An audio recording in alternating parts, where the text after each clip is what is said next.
I have an incredible guest today that's going to help us understand some of the challenges America is facing when it comes to growth, when it comes to diversity, when it comes to racial situations. Dr. Carol Swain, thank you so much for joining me today. Well, thank you. I hope we have a lot of fun. We may not agree on everything, but I just do my best. And where we don't agree, uh, then that just means that I didn't convey the information clearly enough, because surely if you understood the things that I do, we would agree. Yeah.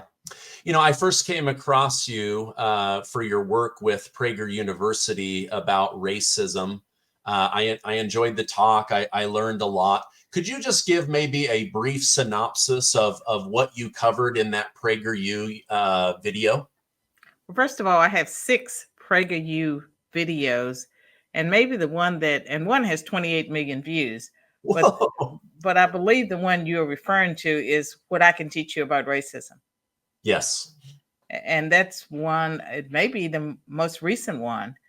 But in that particular video, it starts off by talking about my story, how my story, it starts out with the ending. I became a professor, award winning. I've had a very successful career, but I started off as a high school dropout, one of 12 children born and raised in rural poverty in southwestern Virginia. I married at 16, had my first child at 17. Late teens, early 20s, I earned a high school equivalency, went to a community college, and got the first of 5 college and university degrees. I have a degree in business, one in criminal justice, 2 in political science, and 1 in law. And I can say that I did not plan uh, to earn those degrees or to become a professor. Part of my story is that doors opened up for me. People came into my life. They encouraged me. They pushed me further than I ever imagined. I didn't know any university professors, didn't know anything about the career, and I was shy.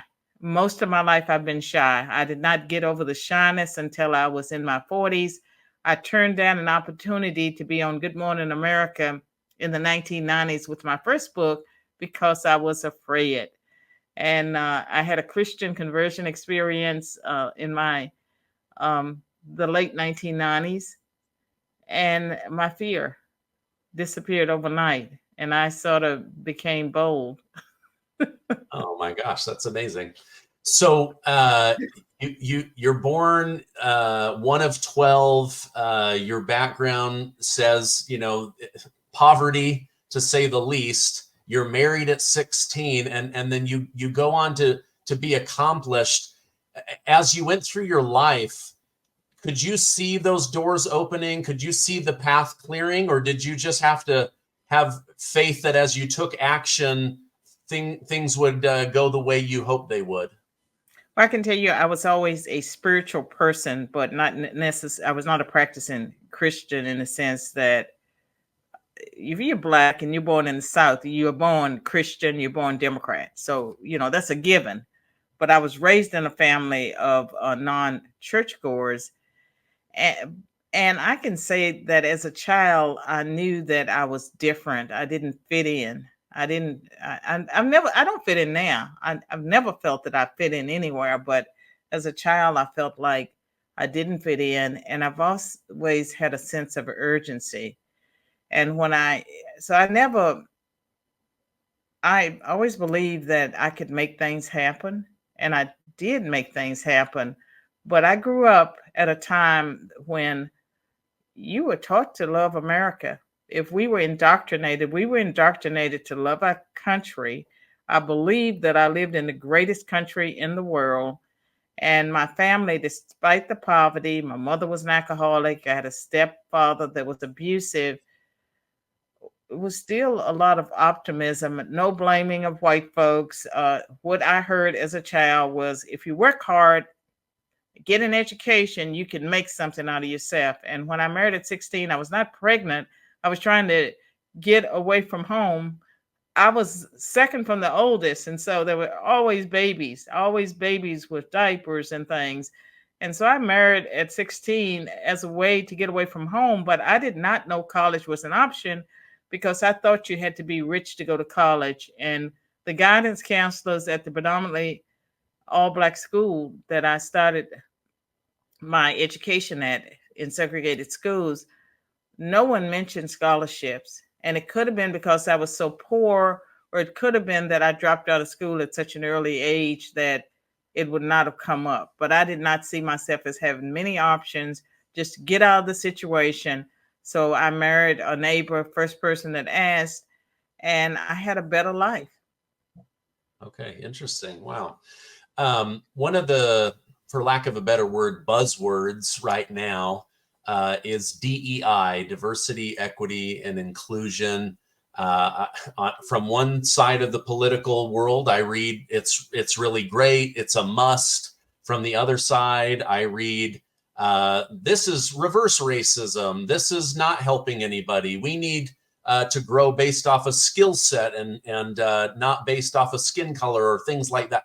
What would you say are the good and bad of DEI within just society, but also the good and bad within the workplace? Well, young man, I have to take you back to the 1960s when we had a civil rights movement that culminated in the passage of the 1964 Civil Rights Act. And I was 10 years old when that legislation passed. It opened doors for people like me because it prohibited discrimination on the basis of race, color, national origin, sex, and religion. And, later disability and other things were added. But that opened doors, but it never really got an opportunity to show what it could do because on the heels of that, we had President Lyndon Johnson giving a famous Howard University commencement speech where he used the analogy of a shackled runner, that you don't take a shackled runner to the beginning of a race and then remove the chains and say you're free to compete with all the rest. And he said we were moving to the next stage, which will be more aggressive. He signed an executive order, and that executive order created the Equal Employment Commission. It's nothing wrong with that because you needed an agency to monitor discrimination. But very quickly, racial preferences came on the scene even before non-discrimination had an opportunity to really work its way through society. And I would argue that people like me, I grew up at a time when Black people were very optimistic about the future, even though, young man, if you go back, there were lots of riots in the 1960s. And that's why Richard Nixon ran on a law and order platform. And so there was a lot of chaos. And the Marxism, it really took over the 1960s. But I call diversity, equity, and inclusion affirmative action on steroids because affirmative action, once it was instituted by executive order, first executive order was Kennedy, that was needed because when Kennedy issued his executive order, we did not have the 1964 Civil Rights Act. When Johnson and later Nixon did affirmative action executive orders, I think they made things worse. And what happened is that instead of it being about trying to eradicate the effects of past and present discrimination involving Blacks, by the early 1970s, there were like 5 groups included. And then by, late 70s, 1980s, people would argue that it covered everyone except healthy white males. And that's probably the way it is with DEI. So I look at myself.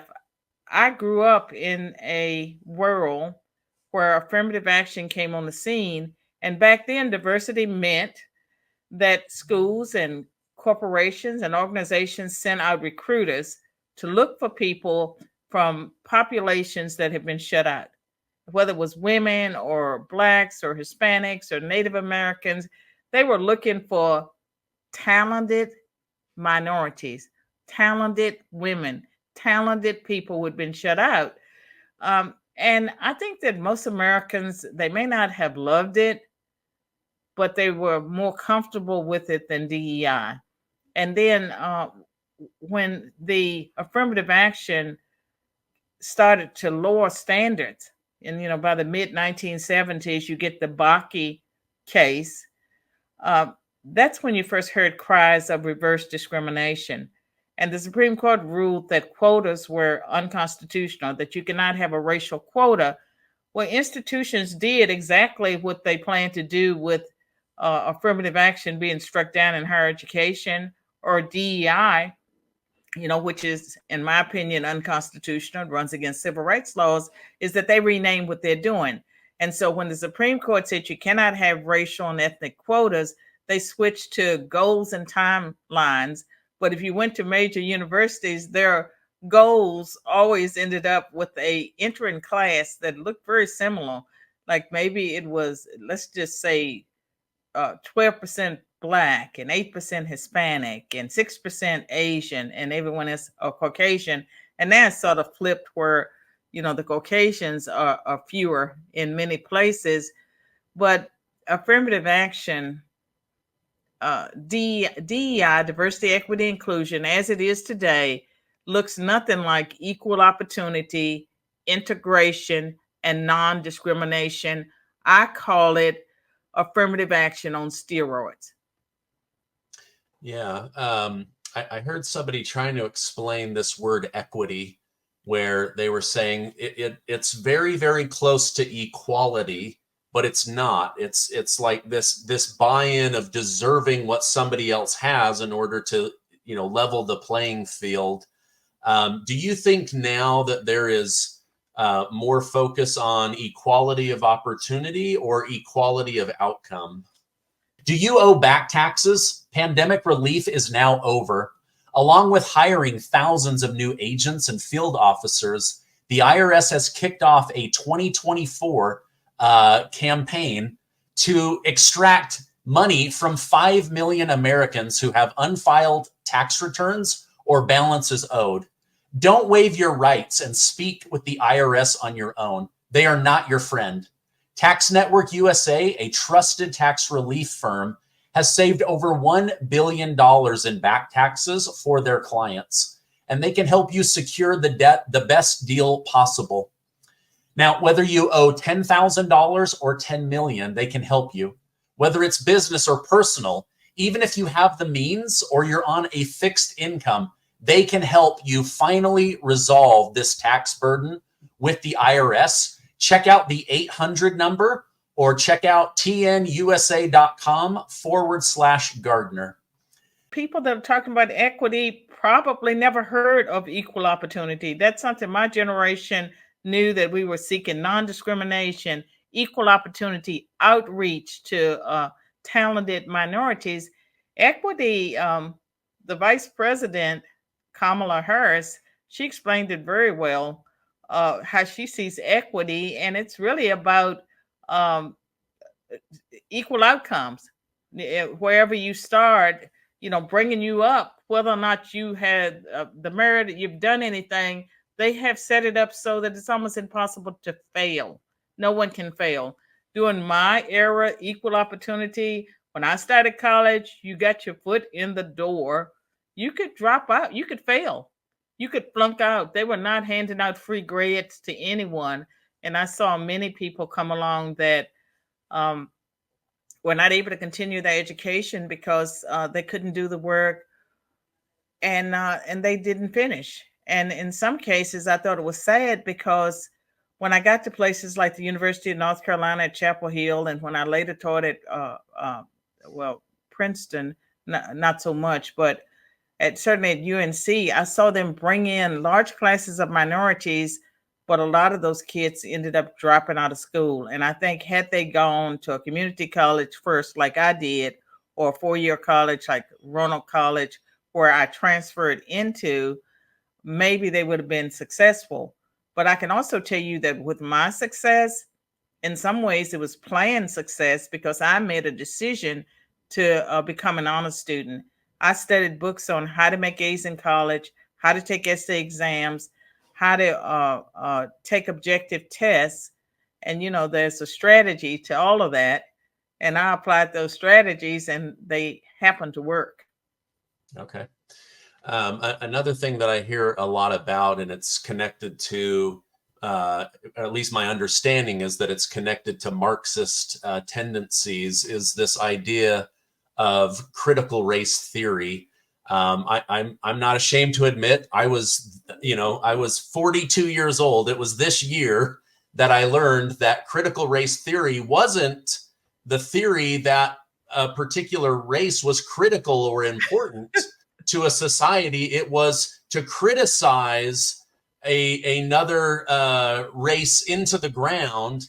And I've wondered if the critical race theory now is it about empowering Black Americans with knowledge of their ancestors, or is it about shaming other races into feeling bad about what their ancestors did to another race in the past? Well, first of all, I would never have thought that you were 42. So yeah, 42 is still a young man from where I sit. And maybe you had a pretty good education, that they were not indoctrinating you with the theories of critical race theory. I can tell you that even in the 80s, when I started graduate school, there were Marxist professors, and there was postmodernism, uh, uh, deconstructionism, some critical race theory, but you had to search for it. You had to go to the philosophy department. They would have one or two professors in political science that emphasized those readings. But for the most part, it had not permeated the entire institutions. Today, it has. Critical race theory and DEI, diversity, equity, and inclusion, they are first cousins. And all of it comes from Marxism. And and if critical race theory itself started in law schools. In fact, Derek Bell and Richard Delgado are some of the forebears of critical race theory. But Derek Bell was Harvard University's first tenured Black law professor, and you would have thought that Derek Bell would have. He was at Harvard. He was a tenured law professor, but he was very, very angry.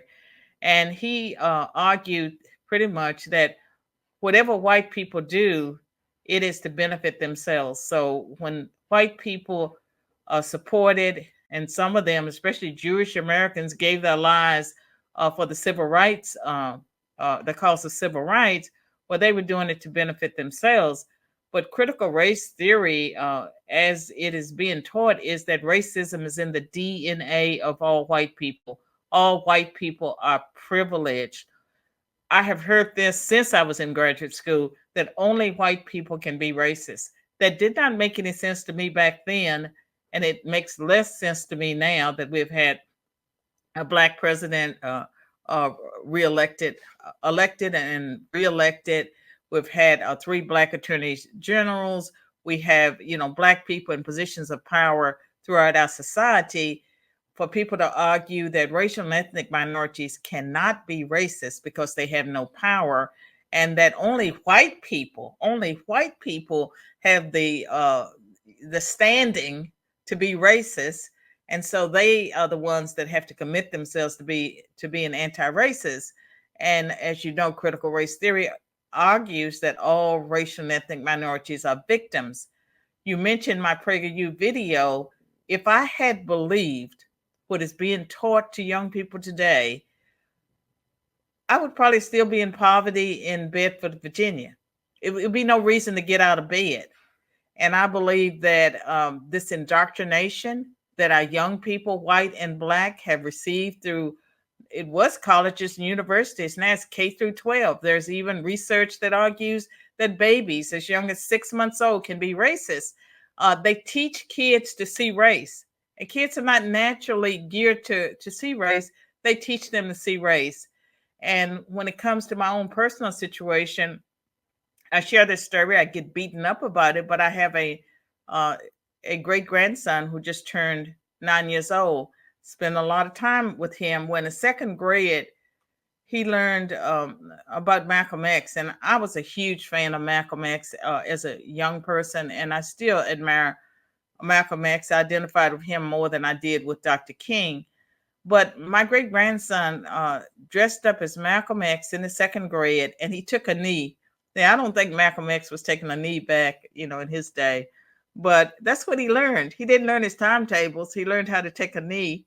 And the other thing he learned is this summer we've traveled lots of places. He gets along great with people. But before we would go to certain venues, he would always ask, are they racist? And so we had a discussion about racism, and I made sure he understood that Black people can be racist too, and that racism is not something that just one group does. And he told me he wanted to, grow up to fight racism. And then when we talked about it, he said he didn't care who was doing it; he was going to fight it. And so I'm cool with that. Yeah, yeah. The first time I personally ran into this was with a friend, a Black gentleman in Texas. We became friends through YouTube, and he asked me to refer to him as a melanated person instead of a Black person. I said, okay, I can do that. And one day he was in a mood. I didn't know if I had said something offensive, and I asked him if everything was okay, and he just said, it just bugs me. You being a white guy, that your ancestors put my ancestors down. And I said, I've traced my family lineage all the way back to England. We had no slaves. I'm part Welsh, part Brit. I'm actually more British than British people now, according to my DNA. And he said, you didn't have Black slaves? I said, no, I think only 2% of the population had slaves. The rest just lived here in America. And he said, oh, wow, I thought every white person had slaves growing up. And I said, dude, no, my family is part Welsh. We came here for religious freedom. And so anyway, it was the first time I was probably 39 years old that someone had brought that up to my attention. I thought, wow, I wonder if that is a common thought, because it had never crossed my mind. It is. And when the first Blacks came to America, they were enslaved, they were indentured servants, and they served a period of indentureship along with poor whites. And after the 7 years were up, they were released and they learned skills. And if you look at the free Blacks in America, some of those Martha's Vineyard types, they are descendants of free Blacks, and they are very affluent. And their ancestors learned trades, and they were able to successfully take advantage of all that America had to offer. And it was many years later when slavery became permanent. And so slavery was not always permanent in America. The people that came, they were sold, by fellow Africans, but they served a period of indentureship. And then for a while, once slavery became permanent, if the slave converted to Christianity, they were released. And I guess so many of them started converting that they changed that. Oh, wow. Interesting. Okay, you have a book out, The Adversity of Diversity. This is a book that on the one hand got incredible reviews. On the other hand, it has been demonized, beat up, blocked, censored. You've had issues from Amazon and other platforms. What is this book about, and why did you write it? Well, to tell you, this is how the book came about. When the Supreme Court decided to take the Harvard and University of North Carolina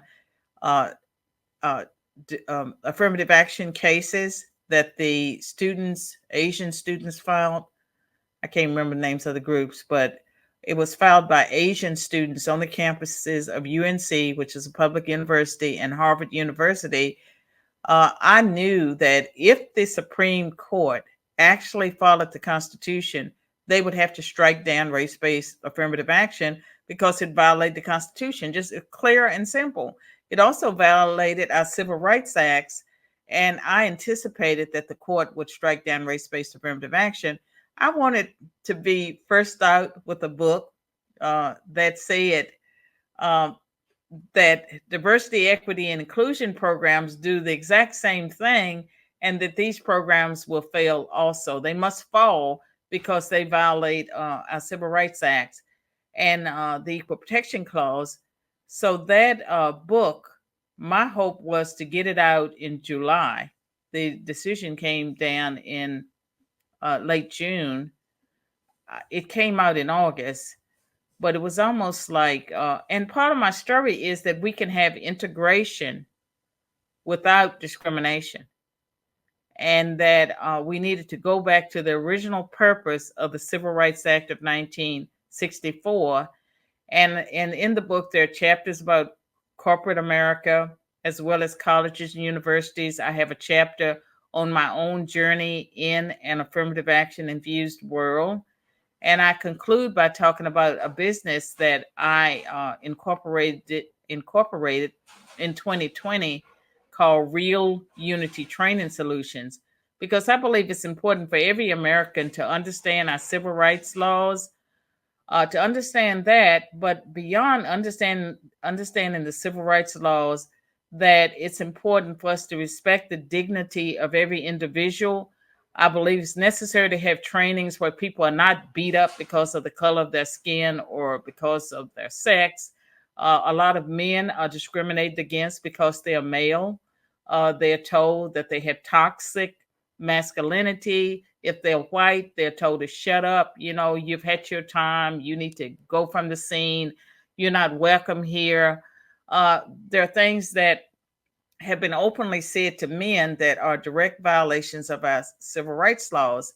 And I believe in e pluribus unum, out of many, one, and that we can have healthy teams in the workplace. You can have diverse student bodies without discrimination, and that we need to go back to the principles of the golden rule: treat other people the way you want to be treated. And that means that we would not have diversity, equity, and inclusion forced trainings where one group gets to beat up on another group. Yeah. Okay. Interesting. I'm going to put a direct link to that down below. Final question. I appreciate you coming on. Why do you think Donald Trump is attracting about 30% of the Black community's vote in this election cycle? It's nearly double what it was the time before. And the data specifically shows that Black men are being drawn to this message. And any thoughts on why that might be happening? I have thought about it, and I had I had three children. My daughter died, so I raised two sons.